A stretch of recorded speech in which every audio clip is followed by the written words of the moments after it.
तो हम लोग पढ़ रहे थे हर्शी एंड चेज एक्सपेरिमेंट में कि एक्चुअली पढ़ चुके थे। तो हम लोग पहले ग्रिफिथ का वो वाला समझ में आ गया था, ग्रिफिथ समझ में आया, उसके बाद हम बनाए थे बायोकेमिकल कैरेक्टराइजेशन, वो भी समझ में आ गई। हर्शी एंड चेज में थोड़ा दिक्कत हुआ ना। हम आपको बताते हैं बैक्टीरियोफेज में हमको यही नहीं, बैक्टीरियोफेज होता है क्या आपको बता रहा हूँ। बैक्टीरियोफेज एक ऐसे वायरस को बोलते हैं, a virus which infects bacteria. Infects bacteria. हाँ, बैक्टीरिया वायरस है ना, वो तो बैक्टीरिया से भी छोटा है, किसी भी चीज पे इन्फेक्शन कॉज कर सकता है। तो अगर कोई बैक्टीरिया हम पे इन्फेक्शन कॉज करे तो हम बोलेंगे कि ह्यूमन वायरस है। जैसे एचआईवी फुल फॉर्म में क्या है, ह्यूमन इम्यूनो वायरस, क्योंकि वो ह्यूमन पे इन्फेक्शन कॉज करता है। एचआईवी की तरह एक और वायरस होता है एसआईवी, सिमियन इम्यूनो वायरस, जो मंकी या एप्स में वायरस एचआईवी की तरह का ही बीमारी कॉज करता है। तो वैसा बैक्टीरिया वायरस जो बैक्टीरिया पे बीमारी कॉज करे उसको बैक्टीरियोफेज बोलते हैं। ठीक है। अब इस बैक्टीरियोफेज में खास बात क्या है कि इसमें से दो चीज होता है, प्रोटीन और डीएनए, और फिर भी एक जिंदा चीज है। तो यहीं से आरएनए का कहानी खत्म कि आरएनए जेनेटिक मटेरियल नहीं है, क्योंकि इसमें से प्रोटीन और डीएनए तो होने का चांसेस तो इन दोनों में से कोई एक। उसके बाद वो इसको और इसको दोनों को अलग अलग तरीके से, एक को S35 दूसरे को P32, इसको P32 P32S35 बताइए। हाँ, फास्फोरस जैसे आइसोटोप्स तुम लोग पढ़ी होगी, ऑक्सीजन जैसे हाइड्रोजन 1, हाइड्रोजन 2, हाइड्रोजन 3, उसी तरह सल्फर का भी और फास्फोरस का भी आइसोटोप्स होता है। उसमें फास्फोरस सिर्फ डीएनए में मिलता है, सल्फर नहीं मिलता, जबकि सल्फर सिर्फ प्रोटीन में मिलता है, डीएनए में नहीं मिलता। और ये जो आइसोटोप है फास्फोरस का 32 वाला और सल्फर का 35 वाला, ये दोनों रेडियो एक्टिव है, ये दोनों रेडियो एक्टिव है। अच्छा, अगर मान लो हमको अपने बॉडी में रेडियो एक्टिविटी डालना हो तो हम जो वाटर पीते हैं हम कोशिश करें कि वो H3O हो, मतलब हाइड्रोजन का ड्यूटेरियम वाला, तो वो मेरे बॉडी में पानी गया तो पानी के साथ मेरे बॉडी में भी रेडियो एक्टिविटी आ गया, आपके बॉडी को हार्म नहीं होगा, बिल्कुल होगा, लेकिन आ गया ना कहने का मतलब। उसी तरह हम इस वायरस को बहुत जनरेशन तक, दो वायरस थे, एक बैक्टीरियोफेज नंबर 1, दूसरा बैक्टीरियोफेज नंबर 2। बैक्टीरियोफेज नंबर 1 को कई सारे जनरेशन तक हम लोग एक ऐसे मीडियम में ग्रो कराए जहां पे फास्फोरस P32 वाला था। तो जाहिर सा बात है वो जब भी रेप्लिकेट करेगा तो सराउंडिंग से फास्फोरस लेगा, और जब जब सराउंडिंग से फास्फोरस लिया तो उसको कौन सा फास्फोरस मिला, P32, और फास्फोरस डीएनए में यूज होता है तो उसके डीएनए में P32 आ गया। ठीक, ऑन रिकॉर्डिंग। हाँ, तो उसी तरह जब हम प्रोटीन को ग्रो करें, सॉरी जब इसी बैक्टीरियोफेज नंबर 2 को बहुत सारे जनरेशन तक जब हम लोग प्रोटीन के ग्रो, मतलब एक अलग मीडियम में ग्रो करें जिसमें सल्फर 35 वाला था, तो जब जब वो बैक्टीरिया रिप्लिकेट किया, सराउंडिंग से सल्फर लिया तो उसको मिला S35। तो अब जो प्रोजेनी बना बहुत सारे जनरेशन के बाद, इस केस में जो प्रोजेनी बना उसका, ये जो अगर वायरस है, इस वायरस का जो डीएनए है ये रेडियो एक्टिव हो गया। कैसे? इस डीएनए में जो फास्फोरस और P32 है। अच्छा, ये वाले मीडियम में जो बैक्टीरियोफेज ग्रो करा उसका डीएनए तो नॉर्मल था, लेकिन उसका प्रोटीन में रेडियो एक्टिविटी आ गई, इसमें S35 था। ठीक, अब इन दोनों बैक्टीरिया वायरस को दो अलग अलग बैक्टीरिया पे बीमारी कॉज करने दिया गया। उसके बाद स्टेप है इन्फेक्शन, ब्लेंडिंग, सेंट्रीफ्यूगेशन, इसी स्टेप था। फाइनली हम नोटिस ये करें कि बैक्टीरियोफेज नंबर 1 जिसमें डीएनए, जब देखो मान लो इसको बोले 1 और इसको बोले 2, तो बैक्टीरियोफेज नंबर 1 जिस सेल पे इन्फेक्ट करा था, तो हम ये नोटिस करें कि इसमें देखो जब उसको तेजी में ब्लेंड किए थे, घुमाने के बाद ये वाला वायरस का कांटेक्ट टूट गया सेल से, जो बचा उसको घोस्ट बॉडी बोलते थे, याद आ रहा, बताए थे घोस्ट बॉडी, और अभी बोलते थे सुपरनेटेंट। सेंट्रीफ्यूग करने के बाद जो भी चीज ऊपर बचता है उसको सुपरनेटेंट बोलते हैं। तो जो सुपरनेटेंट था उसमें रेडियो एक्टिविटी मिला 1 के केस में नहीं मिला, क्योंकि 1 के केस में प्रोटीन में रेडियो एक्टिविटी है नहीं, तो ये इसमें रेडियो एक्टिविटी नहीं। और सेल के अंदर मिला क्या, सेल के अंदर इसका डीएनए गया। इन्फेक्शन कैसे होता है, इन्फेक्शन ऐसे होता है, ये सेल है, ये वायरस है, वायरस सबसे पहले जाके इस पे बैठा, फिर यहां से कनेक्शन बना था ऐसे, और फिर अपने डीएनए को अंदर भेज देता है। और ये डीएनए जब यहां पहुंचा तो इसके जीनोम से जाके जुड़ेगा, और जैसे ये डीएनए इसके डीएनए से जुड़ जाएगा तो इस पूरे सेल पे इस वायरस का कंट्रोल होगा। हम एग्जांपल देके बताए थे कि मान लो वायरस एक भूत है और ये सेल कोई बॉडी, तो ये जो भूत है जब आपकी बॉडी जब तक बाहर है तो डेड है, जैसे ही आपके बॉडी में घुसा तो आपके आत्मा पे काबू पा लिया तो तेरा पूरे बॉडी पे उसका कंट्रोल है। कुछ वैसा ही चीज है, ये डीएनए आया और इसके डीएनए जुड़ा, जब जुड़ गया तब आपके पूरे सेल पे इस वायरस का कंट्रोल, ठीक। और उसके बाद ये सेल जब रेप्लिकेट करेगा तो क्या बनेगा? वायरस। क्या बनेगा? वायरस बनेगा। तो जाहिर सा बात है कि इसका डीएनए आने से वायरस बन जाएगा। हाँ, सिर्फ डीएनए आया, इससे जुड़ा, इसका जो सेलुलर मैकेनिज्म है इस वाले सेल का, उसको यूज करेगा और बनाएगा वायरस, ठीक। मतलब इसका जेनेटिक मटेरियल इस डीएनए में था, तो यहां पे मिला रेडियो एक्टिविटी सेल के अंदर। केस नंबर 2 में प्रोटीन तो बाहर ही रह गया, तो इसके अंदर रेडियो एक्टिविटी मिला नहीं, और यहां पे मिला। मतलब कि इस सेल में जो आया वो डीएनए था, दिख रहा है, तो जेनेटिक मटेरियल जाहिर सा बात है डीएनए है, समझे बात? ये था हर्शियन चेन एक्सपेरिमेंट। सर यही प्रूफ करेगा डीएनए। हाँ, ये अनइक्विवोकल प्रूफ था। अब कोई शक ही नहीं, प्रोटीन तो बाहर ही रह गया भाई। अगर प्रोटीन जेनेटिक मटेरियल होगा तो उसको अंदर जाना चाहिए था, तो रेडियो एक्टिविटी शो करता। तो रेडियो एक्टिविटी शो करता। यहाँ तो प्रोटीन अंदर गया ही नहीं, मतलब प्रोटीन जेनेटिक मटेरियल है ही नहीं। और जाहिर सा बात है इसमें है सिर्फ 2 चीज, या तो डीएनए या फिर प्रोटीन। तो तीसरा किसी का कोई शक ही नहीं, प्रोटीन नहीं तो डीएनए है, जाहिर सा बात है, बात करो, ठीक है। बस आरएनए पढ़ता है, ये चैप्टर खत्म। इतना ही भेजे थे? हाँ, बस इतना ही नोट्स हैं, बस इतना ही लिखे हैं। व्हाट्सएप पे देख लीजिए आप, इतना ही लिखे। अच्छा, इतना ही हमने भी भेजे होंगे, अभी बहुत है, हाफ हुआ है, इतना बचा है, इतना हो गया। मेन टॉपिक शुरू हो रहा है, सिलेबस थोड़ा तेजी में निकलेगा। हम लोग सारा जो बेसिक्स है उसको खत्म कर चुके हैं। अब हम लोग डीएनए के रेप्लिकेशन वाले पार्ट में घुसेंगे। डीएनए डबल कैसे होता है? हेलो हेलो हेलो, अभी तक लाइन पे हो? हमको लगा अभी आवाज आ रही, ठीक है, हो गया, हम क्लास ले रहे हैं, ठीक है।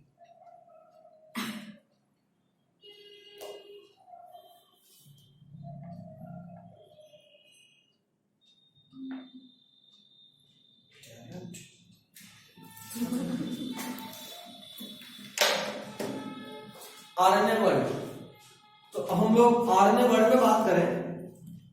आरएनए पहला जेनेटिक मटेरियल था।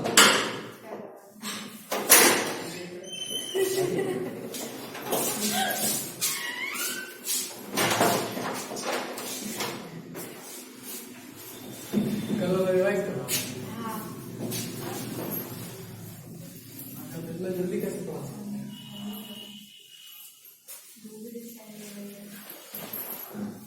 चल, आरएनए वर्ल्ड,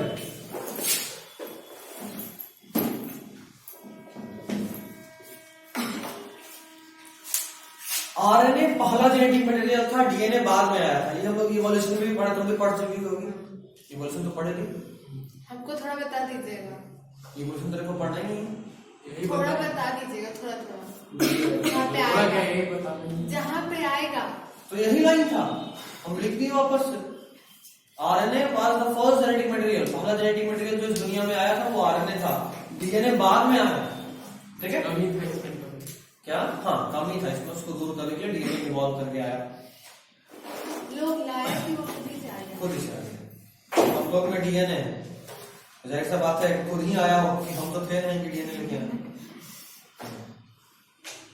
तो RNA was the first genetic material, और ये जेनेटिक मटेरियल होने के साथ साथ कैटलिस्ट भी था। आरएनए कैटलिस्ट भी, हम बात किए भी थे कि आरएनए, ठीक है, चला गया, अभी बता रहे बोर्ड पे लिख लिख के। आरएनए वर्ल्ड तक तो है 5-6 लाइन बताओ। हाँ, अच्छा, इसी पेज तक, ठीक है। तो जो आरएनए है, ये आरएनए इंजाइम की तरह भी एक्ट करता है, आप जानते हैं, राइबोजाइम और राइबो। मैं एनसीईआरटी पढ़ रही, कुछ समझ में नहीं आ रहा है। कोई बात नहीं, यहाँ से क्वेश्चन में सुन जाएगा। राइबोजाइम और राइबोन्यूक्लियस भी दोनों इंजाइम की तरह एक्ट करता है। और इंजाइम क्या है? कैटलिस्ट। ये आप सभी लोग जानते हैं, enzyme is a catalyst. Catalyst किसको बोलते हैं ऋचा? रिएक्शन में जिसका यूज करते हैं। कोई भी रिएक्शन में एक एक्सटर्नल बॉडी, एक्सटर्नल चीज जो किसी रिएक्शन के रेट को बढ़ा दे या घटा दे बिना खुद उसमें इन्वॉल्व हुए, ठीक? केमिस्ट्री में सर बीच में मतलब ये कि तुम और झगड़ रही हो आपस में, तो हम किसी का सपोर्ट नहीं किए, हम बस किसी एक को डंडा दे दिए, समझे बात? तो हम कुछ नहीं किए, हम इन्वॉल्व नहीं हुए, हम सिर्फ रिएक्शन के रेट को बढ़ाए या घटाए, ठीक? या मान लो तुम लोग झगड़ी, बीच में बस एक दीवार बना दिए, तो ये लड़ाई को रोक, हम खुद से इन्वॉल्व तो नहीं, हाथ तो नहीं पकड़ेंगे, मतलब ये होता है कैटलिस्ट का काम, ठीक?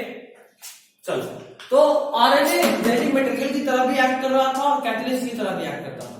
और चूंकि ये कैटलिस्ट भी था, जाहिर सा बात है ये रिएक्टिव था और ये एक प्रॉब्लम था, क्योंकि हम लोग पढ़ चुके क्राइटेरिया ऑफ जेनेटिक मटेरियल, तो हम ये चीज जानते हैं कि जेनेटिक मटेरियल होने के लिए जरूरी है कि आपको स्टेबल होना पड़ेगा। आप जितना ज्यादा स्टेबल होंगे उतने अच्छे जेनेटिक मटेरियल है। तो आरएनए के पास ये इशू था। यहाँ पे क्वेश्चन है ना कि डीएनए तो फिर R2 से रिएक्ट तो कर रहा था। R2 से रिएक्ट कर रहा था? हाँ, R2 क्या? पहले जो था S3R2। नहीं, बता दिए डीएनए रिएक्शन नहीं था बाबू। S3 का डीएनए आपस में ये टूट गया था हीट करने पे, टूटा, ठंडा हुआ तो वापस जुड़ गया, मतलब गर्म करने पे जो टूटा था वो भी जुड़ गया, इतना स्टेबल है। ऑर्गेनिज्म मर गया लेकिन डीएनए बच गया, और दूसरा लिविंग बॉडी सिर्फ इस डीएनए को एब्जॉर्ब किया है। चूंकि स्पीसीज सेम ही है, दोनों बैक्टीरिया का स्पीसीज सेम ही था, न्यूमोकोकस, है ना, तो इसीलिए वो जुड़ा नहीं, वो सेम ही है, ठीक? तो आरएनए चूंकि कैटलिस्ट भी था, वो अनस्टेबल था, और इसीलिए डीएनए आरएनए से इवॉल्व हुआ, ठीक है? और कुछ ऐसा मॉडिफिकेशन के साथ इवॉल्व हुआ कि वो ज्यादा स्टेबल हो जाए। डीएनए आरएनए से इवॉल्व हुआ और कुछ ऐसे मॉडिफिकेशन के साथ इवॉल्व हुआ कि वो ज्यादा स्टेबल हो जाए। आज के टाइम में RNA adapter molecule, structural molecule और कुछ केस में कैटलिस्ट की तरह भी काम करता है। एडेप्टर क्या करता है? एडेप्टर आपको पता है किसको बोलते हो? मोबाइल का जो चार्जर होता है, उस चार्जर में जो बड़ा वाला पार्ट होता है जो आप प्लग में लगाते हो, हाँ, वो एडेप्टर होता है। एडेप्टर का काम क्या होता है कि जो एसी करंट है उसको डीसी में कन्वर्ट करना, ठीक है, उसको कांस्टेंट रेट से फ्लो करवाना। हाँ बिल्कुल। तो ये जो एडेप्टर आरएनए को इसलिए बोलते हैं क्योंकि ये दो चीज के बीच में लिंक बनता है, प्रोटीन और डीएनए। डीएनए से डायरेक्टली प्रोटीन नहीं बन सकता, तो ये आरएनए डीएनए में जो लिखा हुआ है कोडिंग है उसको सिंपल वे में कन्वर्ट करता है ताकि उससे प्रोटीन बन पाए। तो अडेप्टर भी वही करता है, जो नॉर्मल एसी आया उसको सिंपल वे में कन्वर्ट करता है डीसी में ताकि मोबाइल चार्ज हो पाए।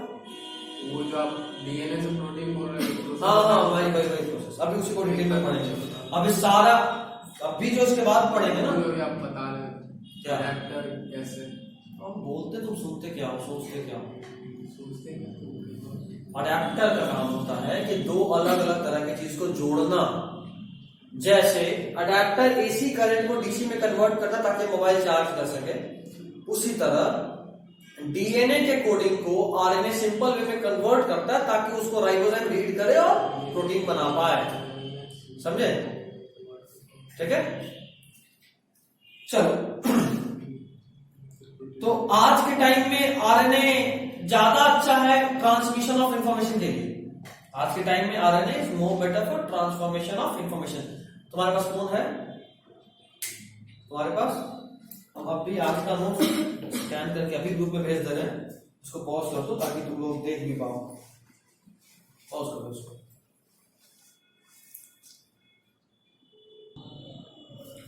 चलिए, तो रेप्लिकेशन ऑफ डीएनए हमको पढ़ना है कि डीएनए रेप्लिकेट कैसे करता है। यहां से असली बायोलॉजी शुरू हो रहा है। मतलब अभी तक आप जो भी पढ़े इस चैप्टर में, अच्छा लगा, खराब लगा, टफ लगा, आसान लगा, सभी तरफ ये तो अलग ही दुनिया है। यहाँ से एंजॉय कर लिए तो मजा मजा, और नहीं तो फिर गए। बस नींद नहीं आना चाहिए। नींद नहीं आएगा और याद रहेगा। पुराना याद हो गया सब। हाँ, थोड़ा यार। इधर जो अभी एनसीईआरटी पढ़ रहे, कुछ समझ ही नहीं बार बार जाने पहले नोट्स पढ़ो, एनसीईआरटी पढ़ रहे, एनसीईआरटी पढ़ रहे, क्वेश्चन बनना कि नहीं बनना पड़ेगा। क्वेश्चन अभी नहीं पता। तो पहले वो बना के देखना, मेन तो वही है। पूरा पढ़ेंगे तब ना, बीच बीच में भी सब ये सब का घुसाया रहता है क्वेश्चन। मॉलिक्यूलर का। हाँ। अच्छा, आप पूछते नहीं है क्वेश्चन नहीं रुको हम कल से सैंपल हम लाए हैं सैंपल पेपर। नहीं, तुम्हारा वाला नहीं है। दिस में। ठीक है, तो अभी 5 बजे तक है ना, 15 मिनट पहले छोड़ेगा, कुछ क्वेश्चन पूछेंगे। साइड रखते हैं सामने रखो, कुछ पूछेंगे। 5 बजे तक अभी मिलेगा और 15 मिनट नहीं, 5 बजने में 15 मिनट कम तक पढ़ाएंगे, 45 मिनट और 5 फिर 15 मिनट, 5 बजे छोड़ेंगे। केमिस्ट्री के साथ चलो। तो रेप्लिकेशन ऑफ डीएनए में सबसे पहले इसको दिया कौन था? तो वॉटसन एंड क्रिक। जिस समय वॉटसन एंड क्रिक डीएनए का डबल हेलिकल मॉडल बता रहे थे, उसी वक्त वो ये बात बोले थे कि मोस्ट प्रोबेबली डीएनए रेप्लिकेट भी इसी मॉडल में करता होगा। तो उसी वक्त उन्होंने एक मॉडल दिया था डीएनए रेप्लिकेशन का। ठीक है, हाँ जाहिर सा बात है। वो बोले थे कि अगर ऐसा डीएनए है तो जब इसका रेप्लिकेशन होना होगा ना, उसको वैसे करके बनाना, तो वो ओपन हो जाता है। देख रहे हो कैसे होता, वही तो पढ़ना है सब। ओपन किस टाइप का? ये स्ट्रैंड खुल गया, हाइड्रोजन बॉन्ड नीचे टूट गया, देख पा रहे हो? तो उनका कहना था कि जब डीएनए को रेप्लिकेट करना होता है तो अलग हो जाता है। पूरी तरीके से नहीं, देखो इधर जुड़ा हुआ है, एक तरफ से खुलता है, एक ही जगह, किसी एक एंड से खुलता है, तो वो कहीं तक भी जा सकता है। कहीं तक नहीं। डीएनए रेप्लिकेट होगा तो खुला होगा ना, हाँ, तो धीरे धीरे करके होगा, एक बार में नहीं। ठीक है, तो रेप्लिकेट होता गया। उसके बाद उनका कहना था कि अब इधर से सारा बेस ओपन हो चुका है, दिख रहा है। वो बॉन्ड कैसे? बोले पूरा स्टेप पढ़ना, अभी सुन पड़े कहानी, इतना पढ़ना है तेरे को कि तुम फिर लास्ट में तू बस छोड़ दीजिए, 2 मिनट हो गए, खुला। अब ये सारा डीएनए बेस ओपन हो चुका है, तो एंजाइम जाता है, इसको रीड करता है, और रीड करने के बाद इसका जो कॉम्प्लीमेंट होता है उसको बनाता चला जाता है। वो ओपन हो गया तो रिएक्टिव नहीं होगा, तभी तो उसको रीड किया और उसका एक और कॉम्प्लीमेंट यहाँ बनाता चला गया। फिर उसको उधर पे चला जाता। अभी क्या करें, खुला और खुलने के बाद यहां से बनता भी चला गया। ठीक, एक बात यहां पे ध्यान रखिएगा, अब ये जो नया डीएनए बन के तैयार होगा लास्टली, मान लो कि यहीं पे खत्म हो गया तो लास्टली एक डीएनए बना, तो जो भी डॉटर डीएनए बनता है उस डॉटर डीएनए में एक स्ट्रैंड पैरेंटल होता है और एक स्ट्रैंड नया सिंथेसाइज होता है। देख रहे हो क्या? हाँ बिल्कुल, राइट से बात है। तो एक स्ट्रैंड नया बना और एक पैरेंटल है।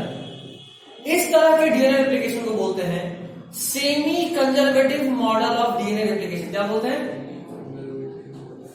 Semi conservative model of DNA replication. तो उस वक्त वॉटसन ने क्रिक जो बात को अंदाज में बोले थे वो बात एकदम सही था। बाद में बहुत सारे एक्सपेरिमेंट इस बात को प्रूव किया कि डीएनए रेप्लिकेशन इसी तरह होता है कि उसका एक एंड से खुलता चला जाता है, खुला तो बेस ओपन हुआ, बेस ओपन हुआ तो एंजाइम जाएगा, उस बेस को रीड करेगा और उसका कॉम्प्लीमेंट्री तैयार करता चला जाएगा। ठीक, और जो भी डॉटर बन के तैयार हुआ उसमें एक पैरेंटल स्ट्रैंड है, एक नया बना है, एक पैरेंटल एक नया बना है। ठीक ना? चलो, तो अब नोट देखो, each strand of parental, each separated or parental strand serves as template for the formation of new but complementary strand। मेरा बात समझ में आया कि each parental strand जो सेपरेट हुआ है वो एक टेम्पलेट की तरह एक्ट करता है, जिसको देखकर उसका एक प्रोजेनिक को तैयार किया जाए, उसका एक सप्लीमेंट्री को तैयार किया जा सके। देखो डायग्राम भी तुम जो मेंशन में खोली हो वही डायग्राम है, देख रही हो? कौन सा पेज नंबर है? ये पेज नंबर बताओ। 50 figure number 6.6। NCERT figure number 6.6 में ये डायग्राम है। इसी तरीके से कि डीएनए एक साइड से खुला, नया कॉम्प्लीमेंट्री बनता चला गया। ठीक है, next, thus new or daughter DNA molecule formed would be made of one parental strand and another newly formed complementary strand। बात समझ में आ गया? बोर्ड देख के कि जो भी डॉटर बनता है उसमें एक पेरेंटल होता है और एक न्यूली फॉर्म कॉम्प्लीमेंट्री स्ट्रैंड होता है। This method is called semi conservative model of DNA replication. यहां तक बात ठीक है? मेथड ऑफ, हाँ, सेमी कंजर्वेटिव मेथड या मॉडल सेम बात है। ठीक है, यहां तक। अब कुछ एक्सपेरिमेंट आया, जो एक्सपेरिमेंट इस बात को प्रूव कर रहा था। ये बात तो बस तुक्का मारे थे व्हाट्सएप पे अपने फाइंडिंग के हिसाब से, लेकिन बात प्रूफ नहीं हुआ था। और साइंस में वही बात दिख सकता है जो प्रूफ करो। तो प्रूफ करने के लिए सबसे पहले जो साइंटिस्ट सामने आया उनका नाम था मिशेल्सन स्टैल। क्या नाम था? Meselson and Stahl, MIESSEL, Meselson and STAL, Stahl. ठीक है, ये क्या किए कि इन्होंने भी नाइट्रोजन का एक आइसोटोप लिया N15। N15 जो है ये नाइट्रोजन नॉर्मली 14 होता है, ये उसका आइसोटोप है 15। इससे ये हैवी होगा। ये कैसा होगा? नहीं, ये हैवी होगा। N14 से ज्यादा, मतलब जाहिर सा बात है ज्यादा हैवी होगा। तो ये हैवी नाइट्रोजन है। तो वो क्या किए कि डीएनए को बहुत सारे जनरेशन तक इस हैवी नाइट्रोजन में ग्रो करा, ठीक, या रेप्लिकेट करा, या तुम इसका उल्टा भी बोल सकते हो। ठीक है, बहुत नाइट्रोजन में कैसे रुक जाओ, आराम से, सब समझ में आएगा, आज ही समझ में आ जाएगा। रुको, पढ़ो पढ़ो। Meselson and Stahl conducted experiment including heavy nitrogen N15 to determine the concept of semi-conservative model of DNA replication। उसके बाद एक क्या और केमिकल यूज किए? CSCl, caesium chloride. Caesium chloride को यूज किए सेंट्रीफ्यूगेशन के लिए। सेंट्रीफ्यूगेशन क्या होता है? तुम किसी चीज को बहुत तेजी घुमाओ तो क्या होता है कि जो हैवी है वो नीचे चला आता है और जो लाइट है वो ऊपर हो जाता है। जैसे दूध को मक्खन अलग करना हो तो दूध को डाले बीकर में और सेंट्रीफ्यूज कर दी। जितना तेजी में घुमाओगे तो जो हल्का मक्खन है वो ऊपर आ जाएगा और भारी चीज प्रोटीन सारा नीचे हो जाएगा। तो सेंट्रीफ्यूगेशन करते हैं तो जाहिर सा बात है उसके लिए लिक्विड होना जरूरी है। अब तुम किसी पत्थर को घुमा लो उससे कुछ नहीं होना है, समझ रहे बात? किसी लिक्विड मीडियम में किसी चीज को घुमाओगे तो जो हैवी था वो नीचे और जो लाइट था वो ऊपर। तो डीएनए को भी, ये सॉलिड है, तो डीएनए को CSCl मीडियम, सीजियम क्लोराइड एक फ्लूइड सॉल्यूशन है, उसमें मिलाया और फिर घुमा दिए। तो हुआ यूं कि जो हैवी पार्ट था वो नीचे चला गया और जो नया पार्ट था वो ऊपर आ गया। आगे बढ़िए। A dense solution of CSCl on centrifugation forms density gradient bands of the solution of lower density at the top that increases gradually towards the bottom। जब आप CSCl सॉल्यूशन में किसी डेंस सॉल्यूशन को घुमाएंगे तो सबसे टॉप पे जो भी चीज होगा उसका डेंसिटी सबसे कम होगा और जैसे जैसे आप नीचे जाएंगे उसका डेंसिटी बढ़ता चला जाएगा। डेंसिटी कम मतलब हल्का, डेंसिटी ज्यादा मतलब भारी। तो अभी हम लोग बात की कि हल्का चीज ऊपर रहेगा और भारी चीज नीचे चला जाएगा। तो हल्का चीज डेंसिटी कम ऊपर, भारी चीज डेंसिटी ज्यादा नीचे। समझ में आ रहा है बात यहाँ तक? कोई इश्यू? कोई इश्यू है ना? ठीक। मिशेल्सन और स्टैल किए क्या? सीजियम क्लोराइड में घुमाए थे कैसे? सीजियम क्लोराइड में डाले, भैया एक्सपेरिमेंट भी ये बता चुके हैं। या डीएनए को आप अपना एक बार ये एक्सपेरिमेंट हाँ सेंट्रीफ्यूगेशन बताया है। और इसका फोटो भी दीजिए। ये आप बताया, ये है, इसमें क्या डाले? CSCl डाले, उसके बाद डीएनए डाल दिए, ये डीएनए इस फ्लूइड में मिल गया, उसके बाद इस टेस्ट ट्यूब को मशीन में डाले और घुमा दिए। ऐसे मशीन होता है, उसमें छेद होता है, यहाँ पे मोटर लगा होता है, यहाँ पे सब डाल दिए और घुमा दिए।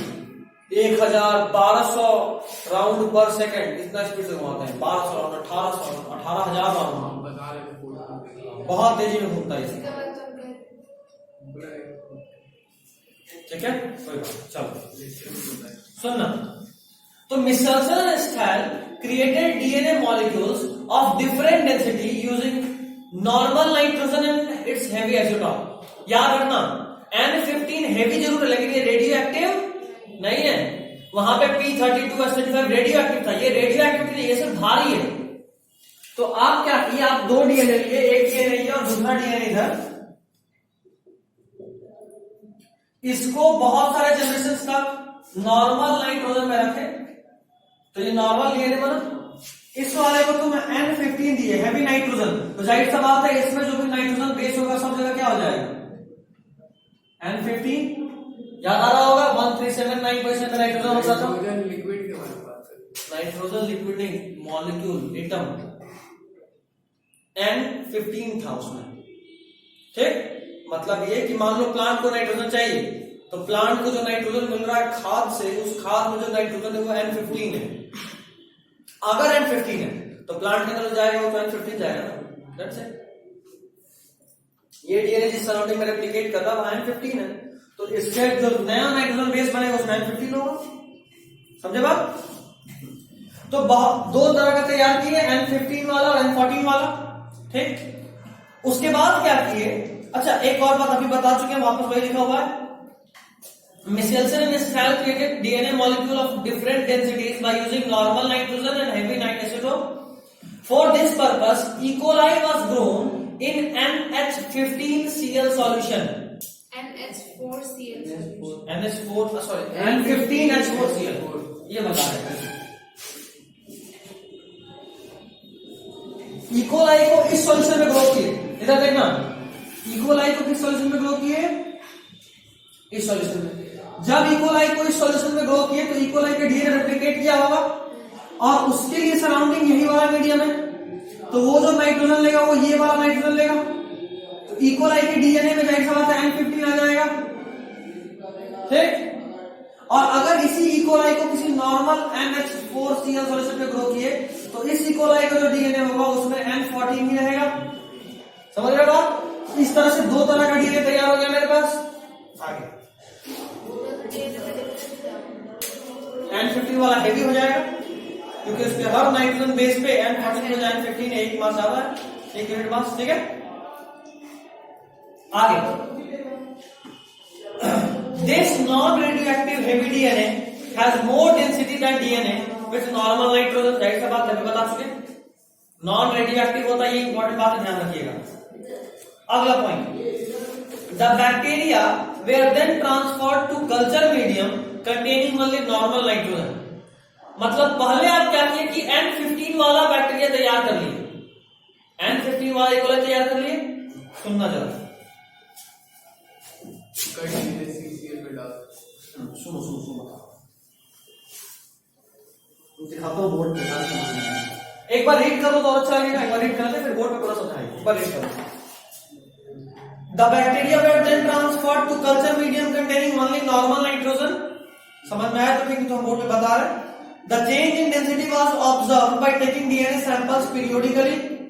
If DNA replicates semi-conservatively, then each heavy nitrogen DNA strand should separate and each separated strand should acquire a light partner after one round of replication.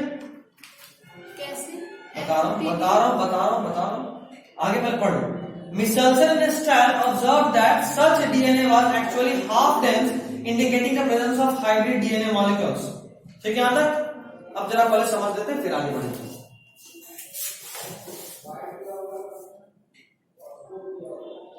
मेरे पास एक मीडियम है किसका मीडियम है ये पहले बन गया था N15 वाला बन चुका था उसके बाद आप क्या किए CHCl हाँ CHCl नहीं वो तो बाद में लिए थे यहां पे एक मीडियम लिए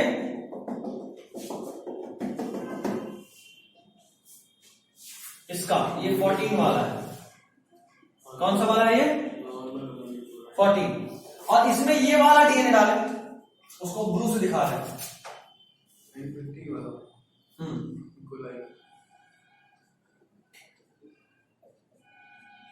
ठीक कंजर्वेटिवली रेप्लिकेट करेगा तो जाहिर सी बात है 1 से 2 डीएनए बनेगा। और अगर सेमी कंजर्वेटिव वाला बात सही है तो कुछ ऐसा होगा, देखो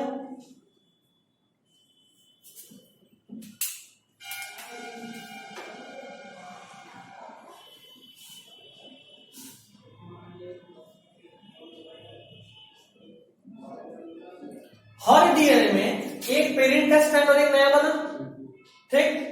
अच्छा, ये दोनों N15 है, समझ में आ रहा? ये क्या है 14, और ये क्या,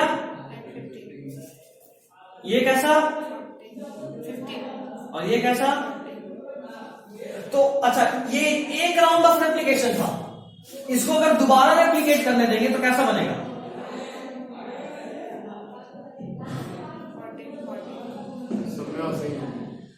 देखते हैं। नहीं, एक में आपको दोनों 40 होगा, एक में दोनों, एक में एक 15 होगा। समझ गए बात कैसे? ये दोबारा रेप्लिकेट किया तो एक पेरेंट वाला तो ऐसा बना, और ये वाला N14 और इसी मीडियम में करा तो दूसरा भी N14, समझ आ रहा था? तो वो क्या किए, एक जनरेशन के बाद इसको चेक किए, और चेक करने के लिए क्या किए, एक ट्यूब लिए, इस डीएनए को भी डाले, एक नॉर्मल डीएनए ये वाला भी डाले, और एक ये भी डाले, एक N14 वाला डाले, एक N15 वाला डाले, और उसके बाद इन दोनों मीडियम में, मतलब इस वाले को एक ऐसे वाले मीडियम से एक जनरेशन तक रेप्लिकेट किया, ऐसा वाला। ये कैसा है हमको नहीं पता, हमको नहीं पता, हम बस इसको भी डाल दिए। हम नोटिस ये किए कि एक डीएनए बैंड सबसे नीचे आया, और एक डीएनए बैंड सबसे ऊपर आया, और एक एग्जैक्टली इन दोनों के बीच में था। इसका क्या मतलब, ये सबसे हल्का N14 वाला, ये सबसे भारी जो स्टार्टिंग में लिए थे N15 और N15 वाला, और ये एग्जैक्टली बीच में आ रहा, मतलब N14 N15 है। और अगर ऐसा है तो ये तभी पॉसिबल है जब सेमी कंजर्वेटिवली रेप्लिकेट किया हो। समझ गए बात? इससे प्रूफ हो गया कि डीएनए हमेशा कैसे रेप्लिकेट करता है, सेमी कंजर्वेटिवली। वो मीडियम को नॉर्मल क्या, हाँ ठीक ठीक,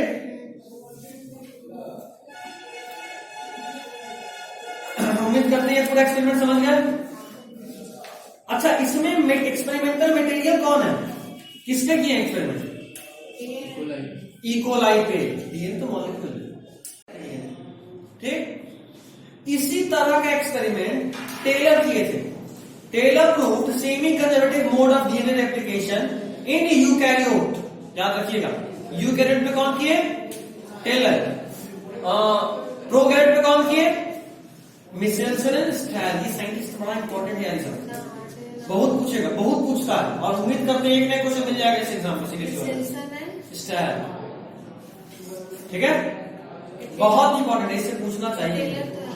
नाम चेंज करके भी नहीं देता नाम पे, जैसे मिशेल्सन दिया और एक और कोई और नाम देता है, बिल्कुल सिंपल है, जब तो नॉर्मल कार्ड है।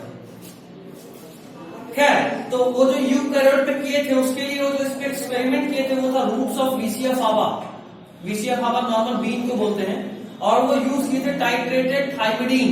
यहां यूज क्या किए, N15 H4Cl किया ना, ये रेडियो एक्टिव था क्या, नहीं, लेकिन थाइमिडीन रेडियो एक्टिव कैसे चलता है, मतलब उससे अल्फा बीटा गामा नहीं निकल रहा तो रेडियो एक्टिव नहीं निकल रहा तो नहीं है। बकलोल वाला क्वेश्चन मॉडर्न फिजिक्स पढ़ने के बाद भी। खैर, नेक्स्ट टॉपिक, ये पिछला टॉपिक ट्रेलर था, जो बोले कि अब हार्ड मेन बायोलॉजी पढ़ना, उसका ट्रेलर था ये वाला। सिंपल ही था, हम पढ़ा रहे इसीलिए, एक्चुअली में सिंपल नहीं, बहुत अच्छा चीज है। जोया बोल रही है आजकल फिजिक्स ज्यादा हार्ड बायोलॉजी लगने लगा है, हम बोले तो और क्लास नहीं करनी चाहिए, यही होगा लगातार। वो आएगी कि नहीं, डायरेक्ट एग्जाम में ही आएगा कल परसों में। हाँ, क्या कह के गई थी कि 23rd को आएंगे, नहीं 23rd को। अच्छा, कोई next is mechanism of DNA replication. DNA replication कब होता है? सेल साइकिल के किस फेज में? एस फेज, S2 ऐसा कोई फेज नहीं था, S phase. DNA replication occurs in S phase of cell cycle. G1 था, G1 था, G0 था, G2 था, M फेज था, I फेज था, अरे ये S फेज है। अब समझ में आया कौन था? वो सब एडमिट कर लेने के लिए आने वाला था। हाँ कौन? नंदिनी। हाँ तो आई थी, तो कल ही परसों आई थी। हाँ? नंदिनी तो लेकर चली गई, नहीं, परसों आई थी नंदिनी। परसों आई थी, हम कल ही उनका एडमिट कर देखे। कौन नंदिनी? वहाँ बगल में जो रहती वही ना? हाँ परसों आई थी, मेरे सामने आई थी। अच्छा हम तो ऑनलाइन परसों के admit ज्यादा कर समझ दिए। में आता, ऑनलाइन में? ज्यादा समझ में आता। ये ऑनलाइन के लिए रो रही है कि ऑनलाइन में मुझको समझ में नहीं आया। 20 मिनट का लेक्चर नहीं पूरा किया। हमको नहीं समझ में आया। कोई नहीं, दो क्लासेस। हाँ और अगर रिकॉर्डिंग करना हो तो ऐसे ही बोर्ड पे रिकॉर्ड करें। भैया हम लोग का है एग्जाम, हम लोग को पहले प्रायोरिटी दी थी। हम पहले ही सब स्टार्टिंग से बोले हुए कि हम ऑफलाइन पढ़ाएंगे, अभी का कोई नया बात थोड़ा ना। इसके बाद अब जब एंड पे आएगा ना तो फिर ऑनलाइन हो सकता है, लेकिन अभी नहीं, अभी इंपॉर्टेंट है। एंड पे जब आएगा एक क्लास आखिरी वो ऑनलाइन हो सकता कब है। तक चलेगा ये? सिर्फ बायो पढ़ाई 2 घंटा, 3 घंटा, 4 घंटा, 10 घंटा। अब कोई क्लास नहीं। केमिस्ट्री भी बंद, केमिस्ट्री सिलेबस कंप्लीट हो गया, एक चैप्टर एक्स्ट्रा सर ऑर्गेनिक में पढ़ा दिया, सब बंद हो गया, सब है। ऑर्गेनिक में नहीं चलते, दो चलते। मंडे को 2 बजे क्लास करते हैं। हाँ नहीं मंडे को कंप्लीट नहीं देखी होंगे। ट्यूसडे 2 से 3:30 उसका क्लास। मंडे को नॉर्मल क्लास होता ही है। जल्दी खत्म कर दीजिए भैया। चलो तो अब mechanism of DNA replication S phase में होता है। डीएनए रेप्लिकेशन में मेनली 4 स्टेप होता है।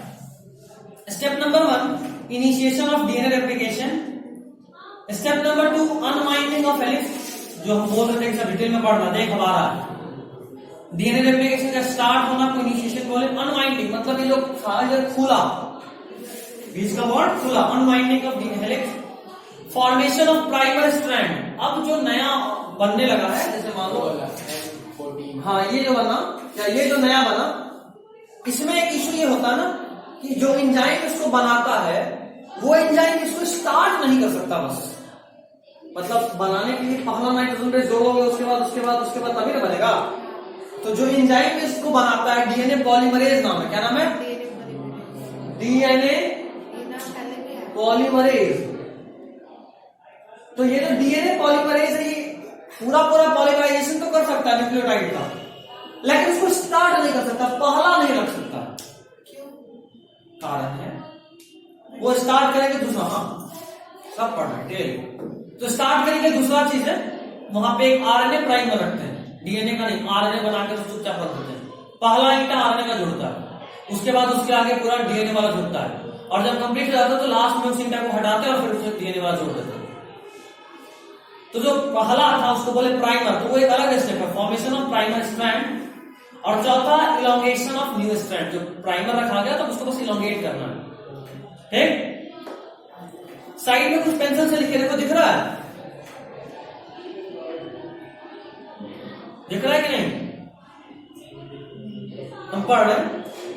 You may add next step as activation of D-ribonucleotide। जैसे पहला स्टेप बोले इनिशिएशन ऑफ डीएनए रेप्लिकेशन, उसके बाद दूसरा अनवाइंडिंग बोले। बट अगर तुम चाहो तो वहां पे एक और लिख सकते हो, ऐड कर सकते हो स्टेप, उसका नाम है एक्टिवेशन ऑफ डीऑक्सीराइबोन्यूक्लियोटाइड।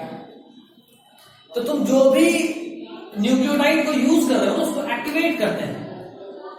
एक्टिवेट कैसे करते हैं? तो देखो लिखे हुए, this is done by using 2 phosphate molecules, ATP जो कि मोनोफॉस्फेट है, इज कन्वर्टेड इनटू ट्राइफॉस्फेट। जैसे मान लो एडेनिन भी डीएनए का एक था पार्ट, बताए थे। एडेनिन नॉर्मली एटीपी है, उसको एक्टिवेट करने के लिए उसमें 2 फॉस्फेट ग्रुप जोड़ते हैं, तो क्या बन गया? एटीपी। हमको काम है एएमपी का, एडेनिन मोनोफॉस्फेट का काम किसका है?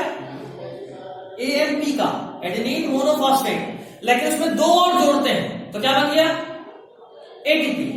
अब होता ही है, जैसे मान लो हमको चाहिए था ये, ठीक, लेकिन हम क्या किए ना, इसमें एक कैप और दो कैप और जोड़ दिए। काम है हमको सिर्फ इतने का, मतलब नॉर्मल ऐसे ही लिखा, तो इसका नहीं, हमको काम इस पूरे का है, लेकिन इसमें दो कैप और लगा दिए। काम इसका है लेकिन दो कैप जानबूझ के लगा रहे, क्यों? क्योंकि जब इसको जोड़ना होगा ना तो उन दोनों को हम हटाएंगे।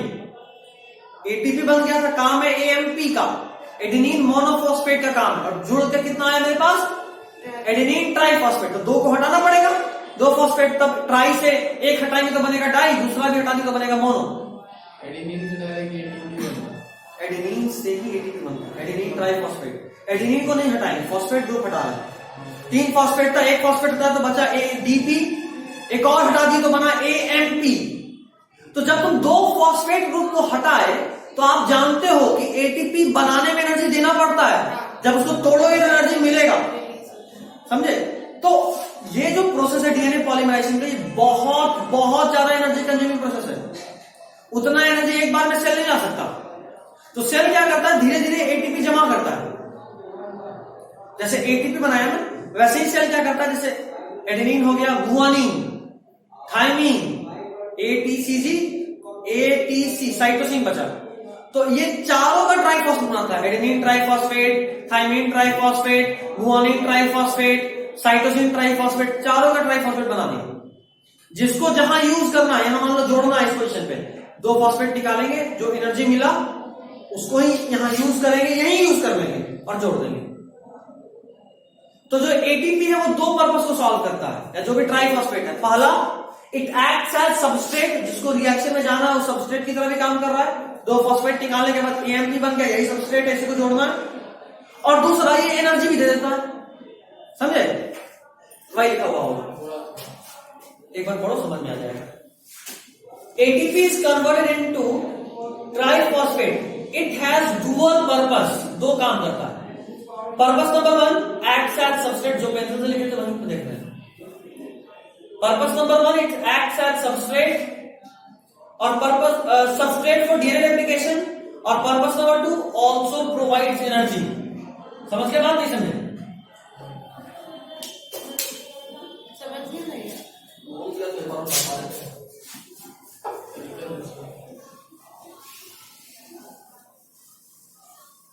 ये समझ गया ना? अभी जो बताया था ये वाला विसर्जन स्टाइल का एक्सपेरिमेंट,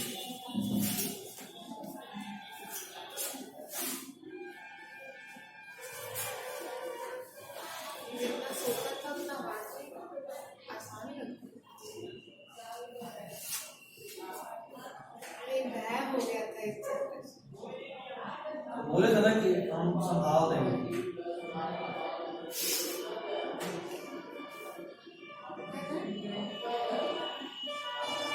देख, अब मान लो हमको यहां पे जोड़ना है टी, हमको यहां पे इसको और पॉलीमराइज करना है, यहां पे टी जोड़ना है, और यहां पे क्या जोड़ना है फिर ए। यहां टी जुटेगा तो यहां क्या जुटेगा, ए जुटेगा। तो हमको यहाँ एक टी जोड़ना है, तो हम क्या किए, थायमीन, इसमें 3 हमको चाहिए जोड़ना, जोड़ने के लिए चाहिए क्या, हमको चाहिए थायमीन मोनोफॉस्फेट चाहिए। हम क्या किए, ये उठाए, इसमें 2 फॉस्फेट जबरदस्ती जोड़ दिए, तो ये किसमें कन्वर्ट हो गया, थायमीन ट्राइफॉस्फेट। अब ये थायमीन ट्राइफॉस्फेट को यहां ले गए, लेकिन यहां ट्राइफॉस्फेट जुड़ेगा क्या, जुड़ेगा तो मोनोफॉस्फेट ही। तो अब इस जब यहां पहुंच गया तो थायमीन ट्राइफॉस्फेट में से 2 फॉस्फेट बॉन्ड को तोड़ दिए, तो ये क्या बन गया, ये टीएमपी यहां यूज हो गया। और जोड़ने में, अच्छा उसी तरह यहां भी किए, ये जोड़ना था, एएमपी लाए, उसमें 2 फॉस्फेट ग्रुप जोड़े तो बना एटीपी चाहिए ना, तो फॉस्फेट। हाँ बिल्कुल चाहिए, ये अलग अलग जगह से आएगा, ये तो स्टोर कर सकते हैं ना बाबू, इसको रखते हैं अलग अलग जगह से। यहां पे इतना सारा एनर्जी एक साथ में लगा सकते, अलग अलग है। मतलब ये कि अगर हमको कोई बोले कि भाई तेरे को 1000 रुपए जमा करना है, वो 1 घंटे में, नॉट पॉसिबल, 1 साल में पॉसिबल। तो वही बात है ना, एक बार में, चूंकि डीएनए 2.2 मीटर है, कितना बिलियन बेस कर, उतना कहां से एनर्जी लाएंगे, तो उसके लिए इसको जमा करते हैं आराम आराम से। यहाँ यूज एक साथ करना पड़ता है, वो नहीं ला सकता बेटा, समझे बात। एक रुपया डेली जमा करना मेरे लिए आसान है, एक बार में 1000 रुपया जमा करना बहुत मुश्किल, वो बात है। एटीपी बना, एटीपी को यहां लेके आए, तोड़ दिए, तो बन गया ये भी किसमें एएमपी। अब ये एएमपी यहां आया, ये एएमपी यहां आया। अब इनके बीच में हाइड्रोजन बॉन्ड बनाना है। ये बॉन्ड बनाने के लिए जो यहां एनर्जी रिलीज हुआ था वो भी यूज हुआ, और जो यहां एनर्जी रिलीज हुआ था वो भी यूज हुआ, तब जाके बॉन्ड बना। तो ये जो टीएमपी था, ये दो तरह का काम किया। एक तो जब वो टीटीपी में कन्वर्ट हो गया या एटीपी में कन्वर्ट हो गया, तो यहां पे आगे चल के वही सबस्ट्रेट भी बन रहा है, तो यहां यूज हो रहा है। और दूसरा इस रिएक्शन की एनर्जी भी वही दे रहा है, समझे बात। चलिए अब सारे स्टेप को डिटेल में पढ़ते हैं। दूसरा स्टेप तो हम लोग डिटेल में जाएंगे, बाकी सारा स्टेप को, ये छोटा स्टेप था, यूं ही बस पढ़ सकते थे तो हम बता दिए। बाकी सारा स्टेप को पढ़ते हैं। पहला, हाँ बाकी सारा तो एकदम सब एनसीईआरटी है, और यही सब एनसीईआरटी को मुश्किल बना दिया, इतना कॉम्प्लेक्स लैंग्वेज में लिखा है। जरा पॉज करो, वो चैप्टर पढ़ना एनसीईआरटी से। तो पहला स्टेप है initiation of DNA replication. Replication कहीं से भी शुरू नहीं होता,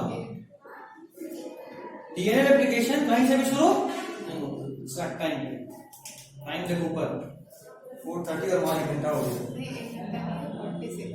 46 मिनट हुआ, बीच में जो रुके हैं ना उसके वजह से। उस वक्त जो स्कैन कर रहे थे उसमें समझा रहे थे, स्कैन जो किया उसमें टाइम गया है, समझाएंगे उससे के साथ शुरू होना है, चले गए तो 1 मिनट के लिए और हम लोग तो भाई टाइम, हम तो टाइम पे स्टार्ट भी किए हैं, सब लोग टाइम पे बस इतना साथ देंगे।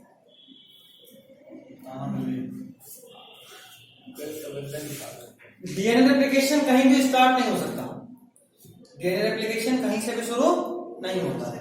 जैसे अभी आप लोग ये बात सुन रहे थे कि भाई एंड से यहां से शुरू कर देंगे, अरे यार डीएनए बहुत लंबा है। और दूसरा बात, जैसे मान लो हमारे बॉडी का डीएनए पूरा का पूरा एक साथ थोड़ा ना यूज में आता है, अलग अलग दिन अलग अलग समय पे यूज में आता है। मतलब जैसे बच्चा थे तुम लोग, तो बच्चा के वक्त तुम्हारा सेक्स ऑर्गन्स के लिए जो भी गैमेट बनाने के लिए रिस्पॉन्सिबल जीन है वो क्या एक्टिवेटेड था? नहीं, उस वक्त सिर्फ ग्रोथ हो रहा था। अच्छा, जब एक टाइम आया जब प्यूबर्टी गेन किए, जब सेक्सुअली मैच्योर होना शुरू हुए, तो जो जीन था तुम्हारे बॉडी में, तो मान लो ये वाला जीन जो तुम्हारे सेक्स ऑर्गन्स को कंट्रोल करता है, उसका इनलार्जमेंट, उसका डेवलपमेंट वो कंट्रोल कर रहा होता है। तो उस टाइम पे तुमको सिर्फ इस जीन का काम है, पूरे डीएनए का काम है क्या? नहीं। तो कई बार ऐसा जरूरत होगा जब वो किसी स्पेसिफिक साइट पे ही सिर्फ रेप्लिकेशन कराना हो, है ना। वैसे नॉर्मली जब डीएनए रेप्लिकेट करता है तो पूरा करता है, और उसका शुरुआत कहीं से भी नहीं होता।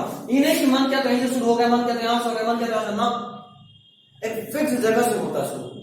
और जिस फिक्स जगह से डीएनए रेप्लिकेशन शुरू होता है उसको बोलते हैं ओरिसाइट। ओरी का पूरा नाम है ओरिजिन ऑफ रेप्लिकेशन। ओरी का पूरा नाम है ओरिजिन ऑफ रेप्लिकेशन, जहां से रेप्लिकेशन शुरू होगा।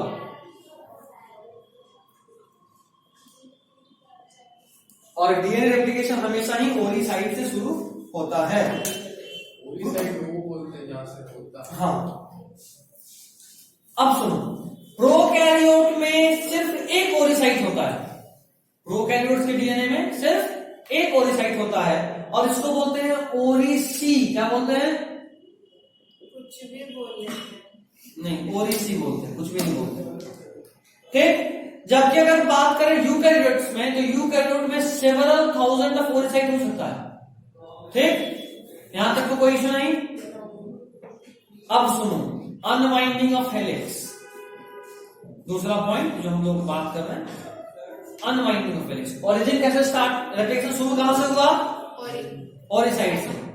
अब उसका रेप्लिकेशन होने से पहले जरूरी है कि ये खुले, जब तक बेस पेयर दिखेगा नहीं कुछ नहीं कर सकते आप, इसको खोलना है। अनवाइंडिंग ऑफ डीएनए हेलिक्स, इसका सुनिए। अनवाइंडिंग करने के लिए आपको जो एंजाइम चाहिए, उसमें पहला एंजाइम है हेलिकेज। क्या नाम है? हेलिकेज। हेलिकेज क्या करता है, ये एटीपी डिपेंडेंट एंजाइम है, एटीपी यूज करता है और डीएनए का जो हाइड्रोजन बॉन्ड है उसको तोड़ता चला जाता है। जाहिर सा बात है, जैसे ही हाइड्रोजन बॉन्ड टूटेगा दोनों स्ट्रैंड अलग हो गया और एक बार में पूरा नहीं टूटता। जैसे मान लो ये तुम्हारा डीएनए है, देखो ये तुम्हारा डीएनए है, तो हेलिकेज एंजाइम यहां एक्ट किया कैंची की तरह और ऐसे ओपन कर दिया। देखो यहां पे जुड़ा हुआ है अभी भी, और यहां वाला नाइट्रोजन बेस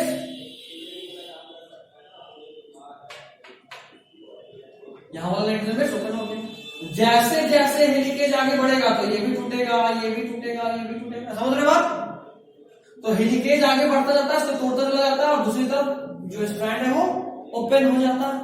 ठीक, अच्छा, जब हेलिकेज एक्ट करता है, देखो ये वाई शेप स्ट्रक्चर में कन्वर्ट हो गया, देखो ना वाई की तरह। इसको बोलते हैं रेप्लिकेशन फॉर्क। क्या बोलते हैं? Replication fork. तो जब हेलिकेज एक्ट करता है, जब अनवाइंडिंग ऑफ डीएनए हेलिक्स हो जाता है, तब वो रेप्लिकेशन फॉर्क में कन्वर्ट हो जाता है, वाई शेप स्ट्रक्चर होता है। ठीक, वी बन जाता है तो क्या जब वी बनता है तो भी वी वी मतलब लास्ट पे ऐसा वैसा ऐसा कभी नहीं बनता होगा, है। ये जुड़ता भी जाएगा बाद में फटाफट, यहां से जुड़ना भी शुरू हो जाएगा दोनों।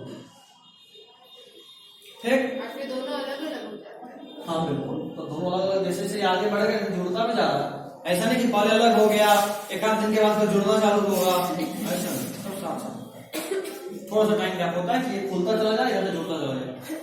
ठीक? अब इसमें और डिटेलिंग में जाने से पहले हम चाहते हैं कि आपके दिमाग में 5' एंड और 3' एंड कंफर्म हो जाए। आप सब जानते हैं 5' एंड और 3' एंड डीएनए में होता है। क्यों बोलते हैं 5' एंड और क्यों बोलते हैं 3' एंड, आपको ये भी पता है?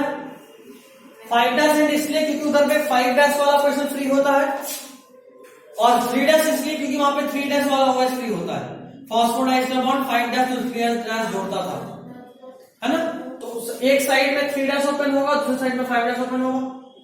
तो अगर ये कोई डीएनए है और हम कह रहे हैं ये 5' एंड है, ये 3' एंड है, जैसे हमारा 3' उल्टा यहाँ पे क्या होगा 5' और ये 5' उल्टा। ऐसा इसलिए बोल रहे हैं क्योंकि हमको पता है कि डीएनए का दोनों स्ट्रैंड एंटी पैरेलल होता है, जो इधर होगा उसका ठीक उल्टा इधर होगा। ये आप सब लोग जानते हैं, और इसीलिए ये अगर 5 है तो ये 3 है, और ये 3 है तो ये 5 है। ठीक, चलिए रेप्लिकेशन फॉर्म भी बन गया, खुशी खुशी। बट यहां पे अभी तक हम लोग जो भी रूल रेगुलेशन पढ़े थे वो फेल करने लगा। हम जानते हैं कि ये डीएनए आपस में जुड़ता ही इसलिए है क्योंकि अगर अलग रहा तो ये बहुत रिएक्टिव होगा, है ना? अलग रहा तो चूंकि बेस एक्सपोज हो चुका है तो रिएक्टिव हो जाएगा। तो कई बार क्या होता है कि ये पीछे की तरफ मुड़ जाता है। एक तो पहले ये रिएक्टिव है इसलिए इसको स्टेबल करते हैं। रुक जाओ, पहले ये स्टेप थोड़ा सा आगे हो गया, एक स्टेप थाम गया, उसको आते हैं। पहले ये कि ये जो ओपन हुआ तो इसको रोकना जरूरी है, तो इससे पहले कि यहाँ पे सर कॉम्प्लीमेंट्री में कुछ और आगे जुड़ जाएगा, समझ रहे हो? तो इसको स्टेबल करने के लिए सिंगल स्ट्रैंडेड स्टेबिलिटी प्रोटीन काम में आता है। अगला पॉइंट पढ़िए, these exposed single strand are stabilized by a protein called single strand binding protein, SSB protein। मिला? कौन सा पॉइंट में? चौथा पॉइंट जिसमें कुछ लाइन में कट भी किए हैं, मिला?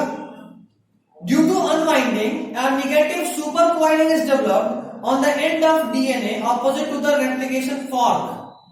ठीक, जिस तरफ रेप्लिकेशन फॉर्क होता है उसके ऑपोजिट साइड में निगेटिव सुपर कॉइलिंग शुरू होता है, मतलब ये उल्टा डायरेक्शन में घूमने लगता है, ऐसे उल्टा घूमने लगा। तब एक और एंजाइम काम में आता है, इसका नाम है टोपोआइसोमरेज। क्या नाम है? उल्टा कैसे घूम जाता है जब उसके ऊपर मतलब ये आपस में इस जो जैसे मान लो तुम इसको अलग करोगे, जो टाइट था ऐसे, जो टाइट था उसको अलग करोगे तो वो आगे या तो चिपकेगा, अगर तुम आगे चिपकने से रोकोगे तो उल्टा घूम जाएगा, क्योंकि उसका काम है मिनिमम सरफेस एरिया कवर करना। कॉम्प्लीमेंट्री बेस से तो तेरा अटैच हो कहां हुआ? यहाँ पे तुम स्टेबल कर दिए एसएसबी लगा के, तो ये उल्टा गोल को घूम गया, मेरे को दिक्कत सिर्फ इसको स्टेबल करना ही नहीं था, इसको उल्टा घूमना भी रोकना है, क्योंकि अगर उल्टा घूम गया तो फिर बेस हमको नहीं दिख रहा है, तो हम कैसे कॉपी करें? तो हम क्या करते हैं कि जैसे उल्टा घुमा तो एक और एंजाइम यूज करिए, टोपो आइसोमरेज। कौन सा एंजाइम लिए?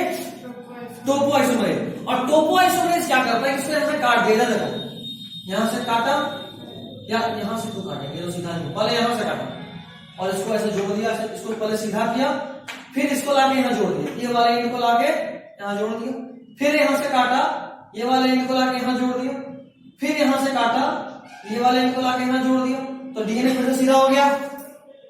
तो टोपो आइसोमरेज का काम है कि जो नेगेटिव सुपर फाइलिंग को जहां से हुआ उसको कट करना और उसको फिर सीधा करके जोड़ देना। कोई इश्यू यहां तक? चलिए, तो this tension release by enzyme topo isomerase. और प्रोकैरियोट में बात करें तो वहां एक अलग एंजाइम है, इसका नाम है डीएनए गायरेज। अब एंजाइम आना शुरू हुआ तो मजा भी आ रहा है, जितना क्वेश्चन कर रहे थे फायदा जवाब मिल रहा सबका।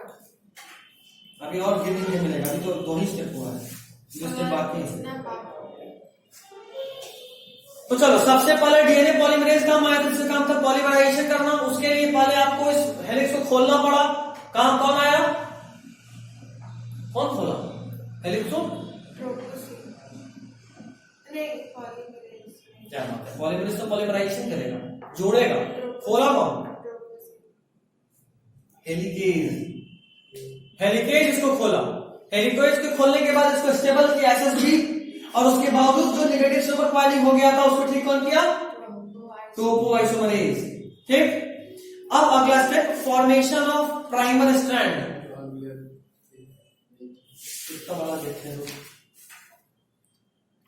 तो 1 नंबर है ना, 2 नंबर है।